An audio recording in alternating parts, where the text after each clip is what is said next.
Bismillahirrahmanirrahim. Assalamualaikum warahmatullahi wabarakatuh. Alhamdulillah wassalatu wassalamu ala rasulillah wa ala alihi wa sahbihi wa man tabi'ahu wa mawala. Subhanaka la ilma lana illa ma 'allamtana innaka antal alimul hakim. Rabbi shrah li sadri wa yassir li amri wa hlul 'uqdatam min lisani yafqahu qawli. Abdurrahman bin Auf pindah dari kota Makkah ke Madinah. Hijrah namanya. Sampai di Madinah tidak ada benda yang bisa dibawa pindah. Badan saja selamat sampai ke Madinah sudah syukur. Sampai di Madinah dia mulai bisnis dagang. Begitu dia dagang akhirnya berhasil. Suatu hari Nabi melihat tangannya atharis sufra, ada bekas kuning-kuning. Bekas-bekas kuning itu biasanya kalau kena minyak za'faran. Orang Arab menyebutnya za'faran, karena orang kita susah nyebut za'faran. Zafran, bunga warna kuning. Sekarang orang minumnya macam minum benang aja, satu lembar. Itu parfum wangi biasa dipakai orang akad nikah, kena tangan kuning-kuning. Kalau kita pakai daun pacar. Lalu Nabi nanya, itu tanganmu kenapa kuning-kuning? Kamu menikah? Kata Abdullah bin Auf, iya. Kata Nabi, aulim walau bisyatin, jangan diam-diam, buatlah aulim walimah walau bisyatin, walaupun hanya menyembelih seekor kambing. Buatlah walimah, bahasa Arabnya walimah. Kalau kami di Sumatera kenduri, kalau di Jawa selamatan. Kenapa disebut selamatan? Supaya selamat-selamat. Itu dari bahasa Arab juga. Allahumma inna nas'aluka selamatan, salamatan fiddin, selamat dalam agama, supaya jangan sampai anak cucu murtad, supaya tetap dalam ahlus sunnah wal jamaah. Jadi disebut selamatan. Kenduri, walimah. Kata Nabi, aulim walau bisyatin, buatlah kenduri walaupun hanya motong satu kambing. Kok digunakan kata walaupun? Karena orang Arab kalau motong kambing itu undangannya 10. Kita satu RW. Orang Arab kalau ontak kambing itu 10 orang. Maksud Nabi, kendurilah walaupun undangannya hanya cuma 10 orang. Itu maksudnya aulim walau bisyatin, jangan diam-diam. Itulah makna ayat wa amma bi ni'mati rabbika fahaddits. Kalau ada nikmat Allah itu ceritakan. Bukan maksudnya cerita nikmat, bukan itu maksudnya. Ada nikmat Allah, berbagi. Abdurrahman bin Auf dapat nikmat Allah, bisnisnya lancar, menikah dia, diam-diam. Nabi marah, aulim walau bisyatin, umumkan, potong kambing walaupun hanya seekor. Zaman dulu kalau mengumumkan itu pasti motong kambing. Sekarang bisa diumumkan tanpa motong kambing, berkat adanya Facebook dan Instagram. Cukup share aja foto, selesai. Tapi kurang aulim walau bisyatinnya, tidak dapat la in syakartum la azidannakum. Menikah walimah, dapat kabar gembira bahwa positif. Itulah satu-satunya orang yang suka positif. Lain daripada itu nggak mau positif. Razia BNN, apa yang diharapkan orang? Negatif. Rapid test negatif, tes swab negatif. Tapi kalau yang satu ini positif.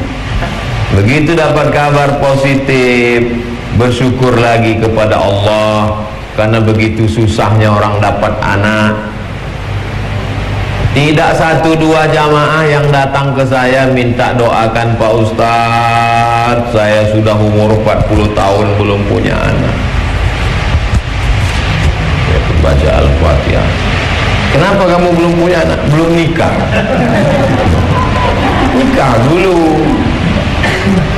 Sulit nggak bagi Allah Subhanahu wa ta'ala membuat perempuan maaf? Mudah. Innama amruhu idza arada syai'an ayyakula lahu kun. Lalu kenapa orang menikah lama tidak punya anak? Allah cuma ingin melihat engkau menangis di tengah malam meneteskan air mata. Ya Rabb, Allah suka melihat kau berdoa. Allah itu suka melihat kita berdoa syisa anaklih, walaupun hanya mengadukan tali sendalnya putus. Allah suka melihat kita berdoa. Putus tali sendal, ya Allah gantilah sendal yang baru. Ya Allah, suka Allah melihat kita berdoa. Allah yang nyuruh kita berdoa, ud'uni astajib lakum, berdoalah kamu padaku, mintalah padaku. Makanya tiap hari 17 kali kita katakan iyyaka na'budu wa iyyaka nasta'in. Makanya walimah yang kedua adalah ketika mendapatkan berita kehamilan. Sekarang banyak orang menikah gak mau hamil, disuntik biar supaya jangan hamil. Akhirnya gak hamil-hamil. Diperiksa sama SPOG, spesialis kandungan, rupanya disuntikkan bahan kimia ke dalam, kering itu rahim, tak hamil-hamil. Tak satu dua. Oleh sebab itu tujuan dari pernikahan adalah supaya mendapatkan anak yang soleh. Aku, kata Nabi SAW, di padang mahsyar nanti bangga, mukasirum bikum, aku bangga dengan kalian. Kenapa?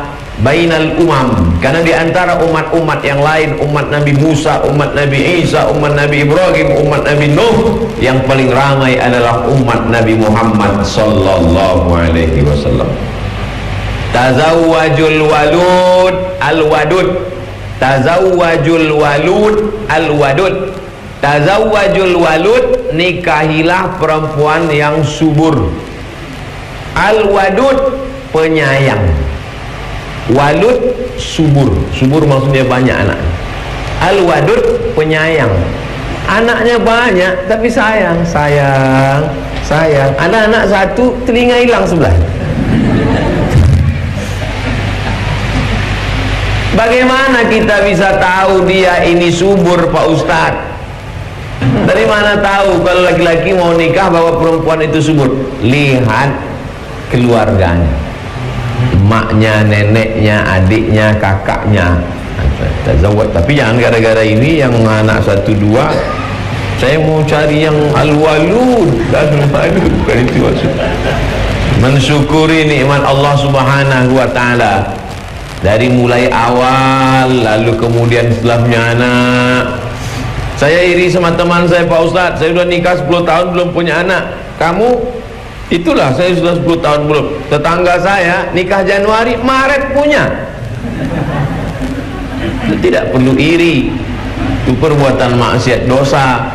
Justru kita bersyukur, alhamdulillah, selamat kita dari perbuatan maksiat. Maka sesungguhnya anak itu adalah rezeki dari Allah. La taqtulu auladakum khasyata imlaq. Jangan kau bunuh anakmu karena takut nggak bisa ngasih makan. Nahnu narzuquhum wa iyyakum. Makan mereka kami yang ngasih, kata Allah. Wa iyyakum, makan kamu aja kami yang ngasih. Makan kamu aja bapaknya ibunya aku yang ngasih, kata Allah. Kok takut engkau anakmu tak makan? Dulu mereka anak itu lahir dikubur hidup-hidup. Zaman sekarang lebih sadis lagi, belum lahir udah dibunuhnya. Aborsi, makan nenas 4 biji biar anak tuh gugur sama emaknya sekalian. Disuruh makan ragi, keluar bergumpal-gumpal macam tapai. Nauzubillah. Oleh sebab itu maka dalam Islam dijaga orang yang menggugurkan kandungan, aborsi, hukumannya hukuman mati, karena dia membunuh walaupun belum ditiupkan roh. Katanya ditiupkan roh itu Pak Ustadz 40 hari dalam bentuk air, 40 hari dalam bentuk darah, 40 hari dalam bentuk daging, 120 hari. Bagaimana kalau baru 30 hari? Boleh digugurkan? Enggak boleh. Tapi belum ditiupkan roh. Memang belum ditiupkan, tapi dia sudah siap menunggu tiupan roh. Enggak boleh aborsi dalam Islam, kecuali pilihannya dua. Menurut dokter yang amanah, yang takut pada Allah, kalau kehamilan ini dilanjutkan, ibunya beribu maaf, resiko tertinggi, namanya resti, resiko tinggi. Mohon maaf kalau kebetulan ada ibu nama Resti. Resiko tinggi. Kalau kehamilan ini dilanjutkan, ibunya mati. Nggak boleh pilih mati. Saat itu pilih mudarat yang teringan, aborsi. Tapi keputusannya itu harus dokter dan ulama, dokter yang amanah, ulama yang takut pada Allah. Bapak, setelah kami periksa ini ternyata pilihannya dua. Kalau kehamilan dilanjutkan, ibunya bisa mati, meninggal dunia. Ini menjadi pilihannya dua, aborsi atau mati. Gimana Pak? Pilih mati aja lah. La tulqu bi aidikum ila tahlukah. Makanya kalau ada yang selamatan saat kehamilan, sesungguhnya itu adalah ingin anaknya selamat, ibunya selamat. Lahir anak dikasih nama selamat karena dia selamat. Perempuan Salma, salamatun, selamat. Nah, karena lama di Inggris, congratulations, selamat. Yang penting nama yang baik-baik, yang bagus-bagus. Selesai walimah yang kedua. Lalu kemudian walimah yang ketiga. Kullu mauludin rahinatun bi'aqiqatihi. Setiap anak yang lahir itu tergadai dengan akikahnya. Kita nggak ada uang, lalu kita pinjam duit ke orang, orang nggak percaya dengan kita gadaikan surat tanah. Nanti setelah ada uang penebusnya, kita tebus atau kita biarkan? Kita tebus, orang punya kita, nanti diambil orang. Begitu juga anak itu tergadai. Bagaimana cara menebusnya? 3. Tuzbahu anhu yauma sabi'ihi. Potongkan kambing hari ke-7. Yuhlaku, cukurkan rambutnya. Wa yusamma, kasih nama yang bagus. Walimah yang ketiga. Walimah pertama nikah, jangan diam-diam. Walimah yang kedua, kamu nikah kenapa diam-diam? Yang ketiga Pak Ustaz. Oh iya. Yang kedua saat syukur ada diberi Allah karunia anak. Yang ketiga saat anak lahir dengan selamat, maka potongkan kambing hari ke-7. Nggak ada uang hari ke-7, hari ke-14. Hari ke-14 sibuk pulang kampung, hari ke-21. Hari ke-21 belum bisa karena gaji terlambat akibat Covid. Nggak usah lihat kalender lagi. Mau sebulan, setahun, 2 tahun, 5 tahun. Bahkan bapak ibu yang dulu kecil belum akikah, sekarang baru ada uang, boleh akikah sekarang. Yang belum akikah ini besok pagi beli kambing, besok malam kalau Pak Arman setuju kami datang. Tapi hanya akikah saja, jangan minta cukur rambut, jangan minta ganti nama. Yuhlaku, cukur rambutnya, karena rambut selama di dalam tadi bercampur-campur dengan darah, nipas kotor, dicukur bersih, rambutnya ditimbang seberat perak. Itu yang diperintahkan Nabi kepada anaknya Fatimah. Anaknya Fatimah bernama Sayyidina Al-Hasan. Cukur rambut Hasan, timbang setimbang perak. 1 gram perak sekarang 70.000. Jadi kalau berat rambut anaknya 10 gram, sedekah 700.000. Tapi Pak Ustadz ada yang ngasih tahu emas. Yang ngasih tahu emas itu dalilnya qiyas. Boleh dipakai yang rendah, dinaikkan ke tinggi boleh. Nabi nyuruh perak dinaikkan ke emas boleh. Yang nggak boleh itu emas diturunkan ke perak, itu nggak boleh. Nabi nyuruh perak dinaikkan jadi emas boleh. Kamu kemarin waktu anaknya lahir ditimbang rambutnya, iya, pakai emas apa pakai perak? Pakai emas dong. Berapa beratnya? 1 gram. Oh, penipin. Tinggal lahir. Mau gaya pakai emas, anak lahir gondrong. Gitu ditimbang setengah kilo. Rambutnya aja itu. Oleh sebab itu Islam ini tidak memberatkan. Pakai perak saja. Lalu kemudian ya tasaddaqu biha, uangnya sedekah. Jadi kalau kita urutkan dari 3 walimah ini, walimah nikah, syukuran hamil, walimah saat anak lahir, maka ketiga-tiganya ini nampaknya berbeda. Ini saat bertemu laki-laki dan perempuan, ini saat bertemu sel telur dengan ovum dengan sperma, maaf, dan ini adalah saat anak bertemu dengan dunia. Tapi substansi dari yang tiga-tiga ini sama. Isi dari walimah itu adalah sodakoh. Oleh sebab itu sodakoh ini sebetulnya yang diajarkan. Sebelum anak sholat, ajarkan sodakoh. Belum nampak lagi anaknya, belum hamil lagi, sudah diajarkan sodakoh. Seorang yang ibadahnya biasa-biasa saja tapi rajin bersodakoh lebih disukai Allah daripada orang yang banyak ibadah, rajin tahajud, rajin sholat sunat, rajin puasa sunat, pelitnya minta ampun. Ayyalal falah, marilah menuju kemenangan. Siapa itu orang yang menang? Wa may yuqa shuhha nafsihi faulaika humul muflihun. Orang yang menang adalah orang yang selamat dari sifat bakhil, bin pelit, bin medit, bin kikir, dan seterusnya. Nasabnya saya kurang hafal. Saya dulu kuliah tamat dari Mesir, sempat di Malaysia. Di Malaysia itu setiap hari Jumat di Masjid UKM, University Kebangsaan Malaysia, kalau datang sholat Jumat jam 12.30, jam 11 itu udah ada sirup, bubur, pisang, ramai datang.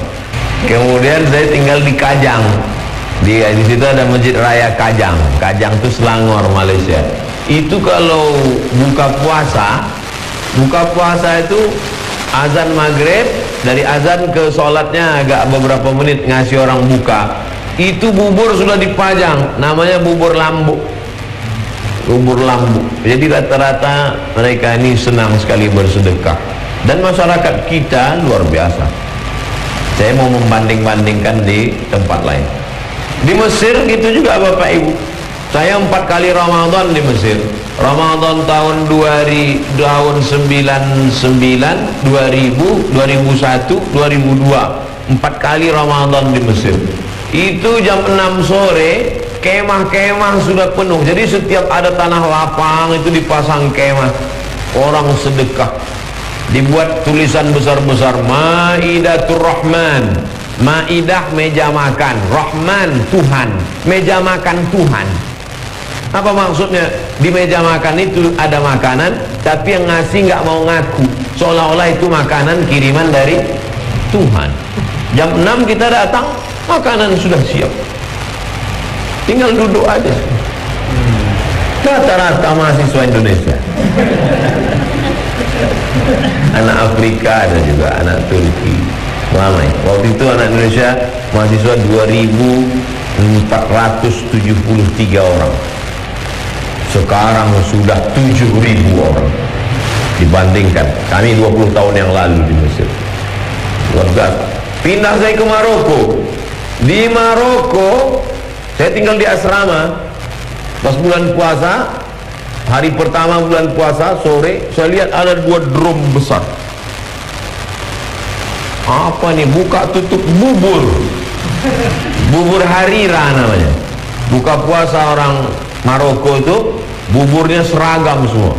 Bubur harira. Isinya kacang, tepung gandum, campur daun-daun, bubur asin. Pindah saya ke Sudan. Sudan itu tidak kaya, susah. Bertamulah saya ke rumah guru saya, rumah dosen. Sebelum masuk ke rumah, itu pintu rumahnya. Sebelum masuk rumah, dia tahan dulu, stop dulu. Kenapa saya stop dulu? Dibaringkan kambing. Semua tamu langkahi kambing ini. Apa ini? Begini kami, tradisi kami menerima tamu. Jadi saya langkahi kambing itu semua masuk. Setelah itu dipotong kambing di depan pintu. Bismillahirrahmanirrahim, Allahu Akbar. Langsung ditiup. Kita kemarin hari raya kurban, lama betul menguliti kambing itu. Di Sudan kambing itu tidak dilobangi aja ujung kakinya, ditiup kayak balon. Setelah itu baru dicopot seperti melepas jaket. Lepas. Ringan aja, simple. Saya coba nggak bisa. Lalu daging itu dipotong, makan. Jadi dari 4 negara itu, Mesir, Sudan, Maroko, Malaysia, berbeda sukunya, berbeda warna kulitnya, tapi ada satu kesamaan. Kesamaannya adalah sodakoh. Jadi sodakoh ini luar biasa. Oleh sebab itu maka ada beberapa hadis Nabi tentang keutamaan sodakoh. Di antaranya adalah terkabulnya doa karena sodakoh. Terjebak 3 orang di dalam gua. Gua itu adalah tanah yang berlobang. Itu gua namanya. Ini perlu saya jelaskan, soalnya di Jakarta banyak sekali gua. Kan gua udah ngasih tahu sama lo. Tanah yang ada lobangnya. Gua. Lalu kemudian suatu ketika 3 orang musafir dalam suatu perjalanan, hujan rintik-rintik, maka mereka pun bernaung di dalam gua. Begitu mereka bernaung di dalam gua, berlindung dari hujan, tiba-tiba datang batu besar bergelinding, menutup pintu gua, tertutup mereka di dalam. No signal, nggak bisa miss call. Akhirnya salah satu di antara mereka berdoa, ya Allah, aku punya pembantu. Pembantuku itu mau gajian tapi gajinya nggak diambil-ambil. Akhirnya uangnya itu aku belikan ke kambing. Kambingnya itu beranak pinak, bercucu cicit. Setelah kambingnya banyak, pembantuku datang. Aku panggil dia. Come here. Terjemahannya, kenes dilu. Kadir. Kumaha atuh damang. Sini sebentar. Ada apa tuan? Dulu kamu pembantu saya kan? Iya. Belum ngambil gaji kan? Belum. Gaji kamu dulu yang nggak kamu ambil itu saya belikan ke kambing. Semua kambing ini adalah milik kamu. Ambillah semuanya. Akhirnya pembantuku itu mengambil semua kambing-kambing itu. Satu pun tak disisakannya. Parah juga pembantuku ini. Ya Allah, kalau memang sedekahku ini bisa sebagai pengabul doa, maka bukakanlah pintu gua ini. Tergeser pintu gua, dikabulkan Allah doa karena sodakoh. Maka boleh berdoa dengan menyebut sodakoh. Ya Allah, berkat masjid yang kubangun itu, maka mudahkanlah urusanku ini. Boleh. Tapi kalau bisa sendiri waktu berdoa itu, sendiri itu tengah malam tahajud. Ya Allah, berkat masjid yang kubangun itu, ya Allah. Ini enggak pas sholat Jumat, orang ramai, kamera udah hidup streaming. Ya Allah, berkat masjid yang kubangun itu, Cemana mau kabul doa karena pujian kepada manusia. Itu yang pertama, bahwa doa bisa lebih cepat kabulnya karena sedekah. Ada seseorang dililit hutang dalam kesulitan, sampai keluar rumah malu mau melihat wajah orang. Kalau mau kabul doa, bantulah orang itu. Pergi kita ke suatu kampung daerah, cari warung, Pak, minta catatan siapa yang paling banyak utang. Pas dikeluarkan, sekampung punya utang. Nggak jadilah Pak. Ada yang paling sulit, paling parah, sampai malu keluar rumah, bayarkan itu. Ini orang ini saya bayarkan cash 0. Oke? Ya. Tapi janji jangan kasih tahu dia kalau saya yang lunasi ya. Sampaikan. Assalamualaikum. Dia udah mencret, disangkanya mau ngutip. Assalamualaikum. Tolong Pak, ini ada berita, hutang kamu sudah 0. Bersimpu dia sujud, mengetuk pintu-pintu langit, dimudahkan Allah segala urusan. Oleh sebab itu, man yassara an mu'sirin yassarallahu anhu yaumal qiyamah. Siapa yang memudahkan kesulitan orang, dimudahkan Allah pula urusannya pada hari kiamat. Man farraja an muslimin kurbatan min kurabid dunya, siapa yang melepaskan orang dari kesulitan dunia, farrajallahu anhu kurbatan min kurabi yaumil qiyamah, dimudahkan Allah dia dari segala kesulitan hidup dan kesulitan hari kiamat. Ustaz Somad cuma pandai ceramah aja, jangan-jangan dia nggak pernah sodakoh. Sodakoh saya, cuman saya nggak banyak duit, saya tak ada duit untuk sodakoh, tapi YouTube ada ngasih duit. Tadi disinggung sama Pak Kiai, saya nguping dari belakang. Kirim sama YouTube duit dari Al YouTube. Ustaz, ini ada duit dari YouTube. Saya bilang transfer semua untuk beli beras fakir miskin. Saya nggak tanya jumlahnya berapa, soalnya kalau saya tahu nanti saya berubah niat. Ustaz, channel kita itu kan channel Ustaz Abdul Somad Official itu dari Juli, sekarang Agustus, berarti setahun. Ini duitnya setahun. Kirimkan untuk beli beras. Semua setelah ditransfer, dikirim bukti transfernya, baru saya nampak rupanya banyak.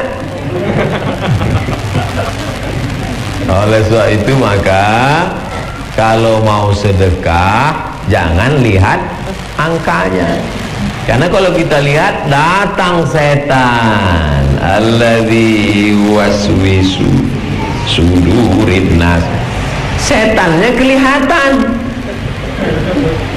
karena dia bukan yang jenis pertama, minal jinnati wan nas, dia yang las, manusia. Kalau yang minal jinnati kita baca ayat kursi, game is over, selesai. Tapi kalau yang jenis kedua ini, ente mau kemana? Mau sedekah berapa? 10 juta. Handphone baru. Nggak jadi kita sedekah. Oleh sebab itu luruskan niat. Kalau datang juga dia menggoda, a'udzubillahi samil alim minasyaitonir rajim. Yang pertama, doa terkabul karena sedekah, luar biasa. Yang kedua, bahwa sedekah itu adalah mempermudah segala urusan-urusan kita. Janji Nabi sallallahu alaihi wasallam. Janji Nabi itu dari siapa? Dari Allah. Dan Allah kalau sudah berjanji, satu hari 5 kali selesai azan kita katakan innaka la tukhliful mi'ad. Yang ketiga, shadaqatus sirri tadfa'u mitatassu, sedekah menolak mati su.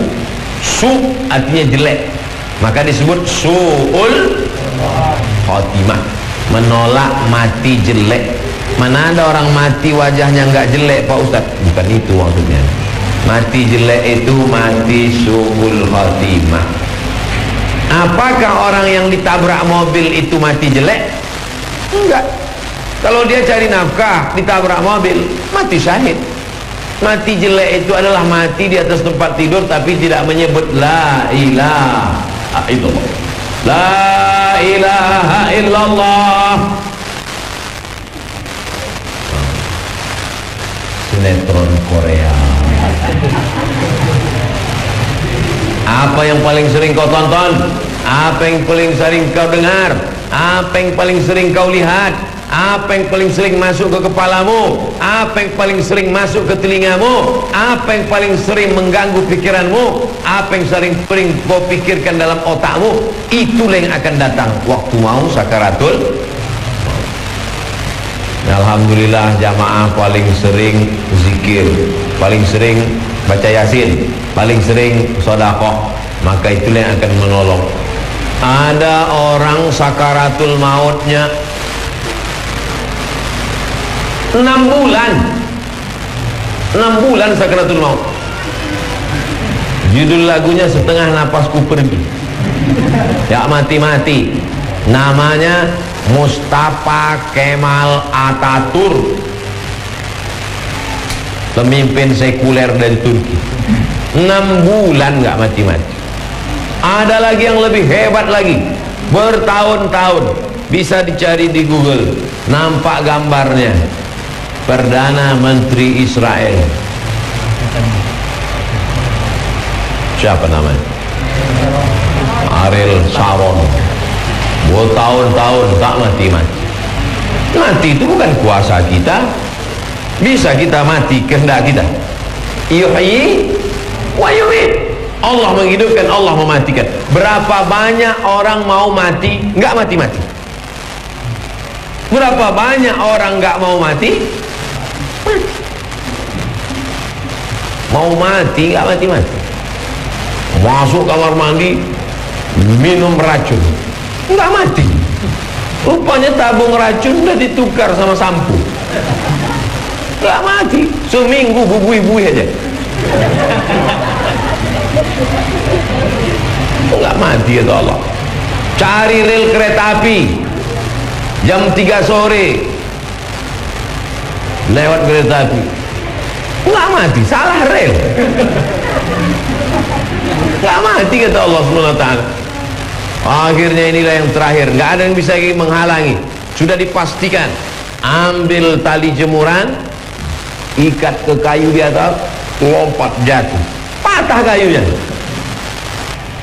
Oleh sebab itu maka idza jaa ajaluhum, kalau ajal sudah sampai, la yastakhiruna sa'atan, tak bisa ditunda walau sesaat, wala yastaqdimun. Yang ketiga, mati su'ul khatimah bisa ditolak dengan sedekah. Yang keempat, sedekah tudfi'ul ghadabar rabbi kama yudfi'un ma'an nar. As-sadaqatu tudfi'u ghadabar rabbi. Sedekah memadamkan marah murkanya Allah, kama yudfi'ul ma'an nar, sebagaimana air memadamkan api. Api yang bergejolak, bagaimana memadamkannya? Dengan damkar, memadam kebakaran, semprot dia, padam. Bagaimana cara memadamkan api kemarahan Allah? Dengan sedekah. Dan sebab itu bersedekah. Ini cuman astagfirullah Rabbal bar. Habis itu nanya sama Ustaz, Ustaz saya istighfar, kira-kira dosa saya sudah diampuni belum ya? Sedekah. Astagfirullah sampai menangis, astagfirullah, pas lewat kotak 2000. Mana mau sedekah menghapus dosa. Oleh sebab itu maka sedekah ini amal yang paling luar biasa di antara semua itu sedekah. Makanya orang mati kalau diminta hidup lagi, jen maksudnya jenazah. Jenazah, mau kau hidup lagi? Kata jenazah, mau. Kalau kau kasih hidup lagi mau jadi apa? Apa kata jenazah itu? Laula akhartani ila ajalin qarib. Kalau kau kasih aku hidup sebentar saja ya Allah, fa as-sadaqah, aku mau sedekah. Carilah ayat di Quran. Ya Allah, kalau kau kasih aku hidup sebentar saja, aku mau umrah. Gimana mau umrah? Lockdown. Bisa nggak keluar sampai sekarang? Ya Allah, kalau kau kasih aku hidup sebentar saja, aku mau sholat tahajud. Nggak ada. Aku mau bersedekah. Tapi jangan gara-gara ceramah ini nanti jamaah semuanya cuma sedekah nggak sholat. Kau nggak sholat, bersedekah Pak Ustaz. Sedekah itu nyantolnya sama seperti dinding ini, wallpapernya cantik, gordennya cantik, kaligrafinya cantik, tapi nyantolnya di tiang. Kalau tiangnya roboh, amal semua roboh. Dan tiangnya itu adalah sholat. As-sholatu imaduddin. Sholat itu tiangnya agama. Lalu kemudian yang kelima, sedekah itu adalah untuk booking satu pintu surga. Surga itu ada pintu-pintunya. Jadi jangan menyangka masuk surga lewat jendela. Itu maling. Masuk surga ada satu pintu namanya babus sedekah. Pintu sedekah. Oh, jadi ada orang yang sedekah terus, maka dia sesungguhnya dia sudah booking satu pintu sedekah. Ada yang satu ini sholat aja, berarti dia booking pintu namanya babus sholat. Ada namanya babur rayyan. Yang sehat badannya banyak sholat. Ada satu lagi banyak hartanya, babus sedekah. Mau sedekah nggak ada uang, mau sholat kaki nggak kuat, tahan makan. Nah, babur rayyan. Tahan makan, kumat, mah aku usus rasanya berbelit-belit. Ada satu pintu lagi, babul kazimin al-ghaiz, pintu menahan amarah. Kau tahan makan bisa? Nggak bisa Pak Ustaz. Tahan marah? Bisa Pak Ustaz. Nah, bagus. Kenapa kau tak melawan? Nggak berani Pak Ustaz, dia jenderal bintang 5. Itu bukan menahan marah, ketakutan. Oleh sebab itu jangan batasi surga dari satu pintu saja, karena pintu surga itu banyak, beraneka ragam. Pintu Ka'bah tuh, mudah-mudahan kita bisa berdoa di pintu Ka'bah, dibuka visa ke Saudi Arabia. Yang sekarang belum bisa, berdoa aja dulu di situ. Ya Rabb. Ini Hajar Aswad, itu pintu Ka'bah. Jarak dari Hajar Aswad ke pintu Ka'bah 2 meter. Jarak dari Hajar Aswad pojok ke pintu Ka'bah 2 meter, namanya multazam. Multazam artinya mesti. Kenapa disebut mesti? Karena siapa yang berdoa di situ mesti dikabulkan Allah SWT. Berdoanya tidak ngangkat tangan gini.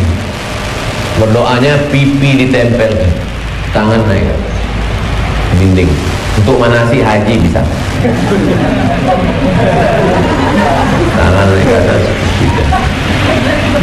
Tapi sebelum menempelkan pipi ke situ, mata dibuka, betul-betul yakin bahwa itu adalah dinding Ka'bah. Karena banyak juga orang sampai itu pejam, rupanya orang Afrika.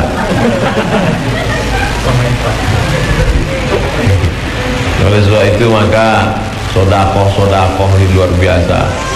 Ada saya ketemu sama orang, Ustaz Somad doakan saya. Doanya apa Pak? Jangan sampai saya mati sebelum selesai bangun 100 masjid. Saya ketemu, dia mau bangun 100 masjid Pak.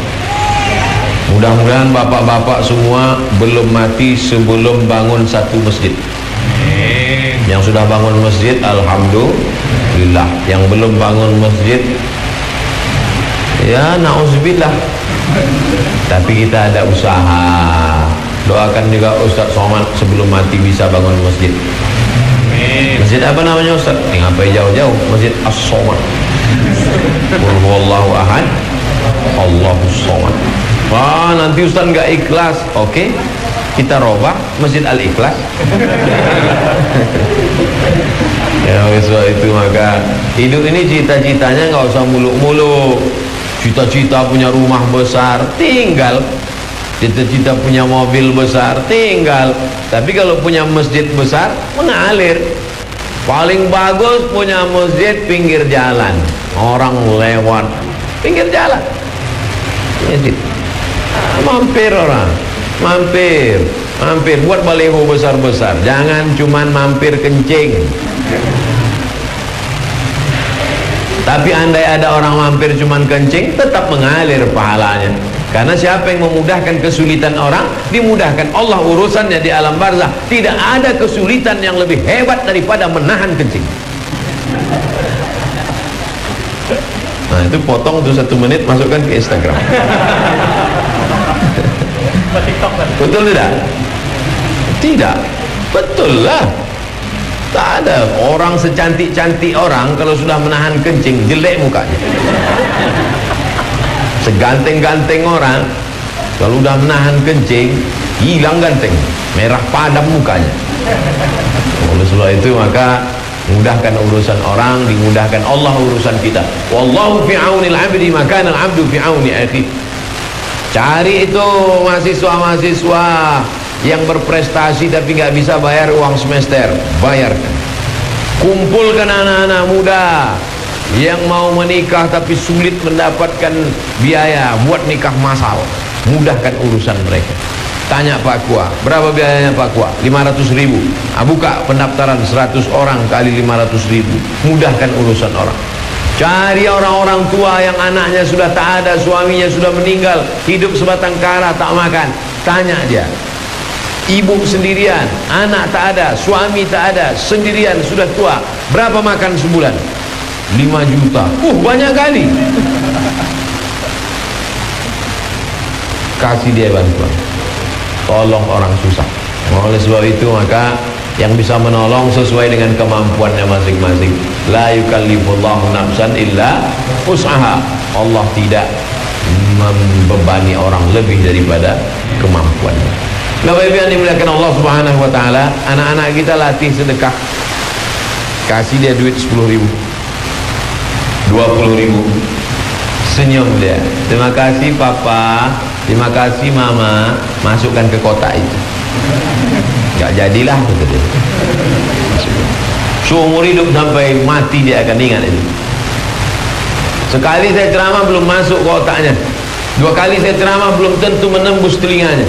Tapi sekali ibu bapak lakukan itu, kasih dia duit 5.000, 10.000, suruh dia salamkan ke fakir miskin. Salamkan. Maka itu luar biasa efeknya ke jiwa dia. Pendidikan, siapa yang mendidik itu? Ibu-ibu inilah yang mendidik anak-anak itu menjadi anak-anak yang soleh dan soleh. Bapak ini gak sempat karena mereka mencari nafkah, pontang panting, tunggang langgang, lintang tukang, kepala jadi kaki, kaki jadi kepala. Apa yang dimuliakan Allah Subhanahu wa taala, hidup kita ini singkat, tapi sedekah itu panjang. Makanya dalam hadis Sahih Muslim, idza matal insan, kalau manusia mati selesai, ada yang tak putus, shadaqatun jariyah, sedekah jariyah. Tapi sedekah yang paling afdal adalah wakaf. Nama besarnya sedekah umum, sedekah, tapi yang paling enggak putus adalah wakaf.